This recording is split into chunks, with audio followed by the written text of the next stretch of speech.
আমরা এই মুহূর্তে আশাবাদী সুন্দর একটা নির্বাচন পেতে যাচ্ছি, কিন্তু 12 তারিখ পর্যন্ত এখন পর্যন্ত যে নিরপেক্ষতা আমরা নির্বাচন কমিশন প্রশাসন থেকে দেখছি, প্রশাসন থেকে রিটার্নিং অফিসার, আমি ইসির কথা বলবো, নির্বাচন কমিশনের কথা বলবো না, থেকে এই মুহূর্ত পর্যন্ত যে নিরপেক্ষতা দেখছি, এইটা যদি 12 তারিখ পর্যন্ত ভোট গোনার শেষ পর্যন্ত ধরে রাখতে পারে, তাহলে আমরা সুন্দর একটা নির্বাচন পেতে যাচ্ছি।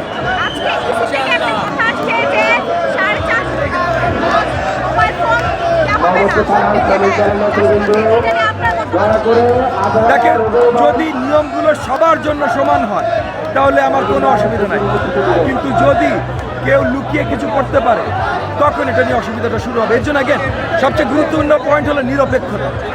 নির্বাচন কমিশন যদি নিরপেক্ষতা ধরে রাখতে পারে তাহলে আমাদের কোনো অসুবিধা নেই।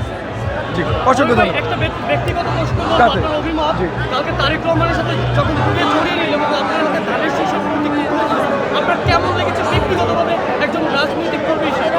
দেখেন, জনাব তারেক রহমান আমাদের নেতা এবং ওনার অনেক আগে থেকে আমি স্নেহভাজন, কিন্তু গতকাল উনি যেভাবে আমাকে পরিচয় করিয়ে দিলেন ওনার ছোট ভাই হিসাবে, এবং যেভাবে ধানের শীষ ধরিয়ে দেওয়ার পর নিজে আমাকে আলিঙ্গন করলেন, আমি আমার বলার কোনো ভাষা নেই। এই ভালোবাসা, এই স্নেহ যেটা উনি আমাকে দেখিয়েছেন, আমার উপরে যে বিশ্বাস উনি দেখিয়েছেন, আমার জান প্রাণ দিয়ে আমি কাজ করবো যেন এই বিশ্বাস, এটার মূল্যায়ন আমি ওনাকে দেখাতে পারি, দেশবাসীকে দেখাতে পারি। কাদের নিয়ে